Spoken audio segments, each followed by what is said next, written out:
In this lesson, we're going to take a look at some OS-specific security logs. And specifically, we're going to be looking at two different examples so you can determine what kind of password cracking is being used on that system.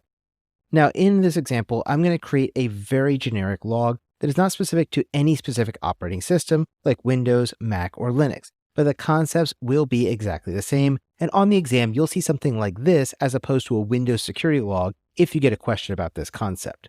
Now, when you look at an OS-specific security log, you're going to be able to look through the security logs and see what type of things have been happening, such as failed login attempts, incorrect number of attempts to log in over multiple times, and in some cases, even what the password being attempted for that login was.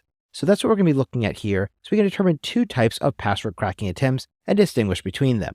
Now, the first one we're going to look at here is going to be a very simple log that shows the time, the user taking the action, the event, the IP address of the machine trying to log in, the status, and the details. When we start looking at this log, we first see the time, and we see that this happened at 16:45 in the afternoon, and at 1 second, 3 seconds, 5 seconds, 7 seconds, 9 seconds, and 11 seconds. So essentially every 2 seconds, this user, J. Doe, was trying to log into the system.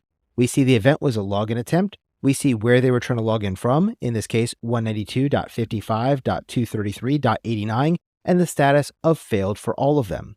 Then we see the detail. And on this system, they're actually logging in using a smart card with a PIN, and that PIN will be a 6-digit unique code to that user. So somebody may have gotten a hold of this person's smart card and tried to log in as if they were them by guessing these pins. So they started out with 123456, then they went to 123457, 123458, 123459, 123450, and after the fifth attempt, that account was actually locked out for failing to log in incorrectly too many times.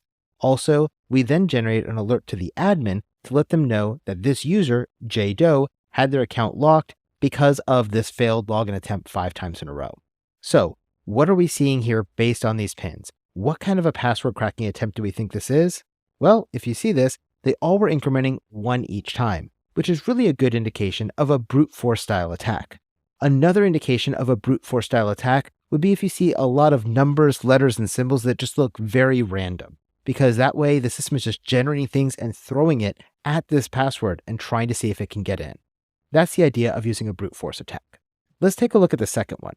The second one we have is in a very similar format, and you'll see we just changed users here. Now we have M. Smith trying to log in, and again, they tried 5 times in a row from that same system at 192.55.233.89. And all 5 times they were failed. When we look at the passwords they tried, they were using common words like puppy and baseball and cupcake and companion and loved. And after the 5th time wrong, this ended up locking the account, and then a notice was sent to the administrator letting them know that this account for M. Smith was locked as well.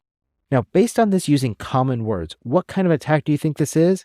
Well, this is a dictionary-based password attack because they're using common dictionary words. Now, on the exam, you'll see something like this where they're using common words or common words with a little bit of flair, like using something like puppy1 or baseball, but replacing the A with an @ sign and the S with a $sign. If you see that, this still means it's a dictionary attack because we're using common dictionary words or variations of those that we would find inside of a hacker's dictionary.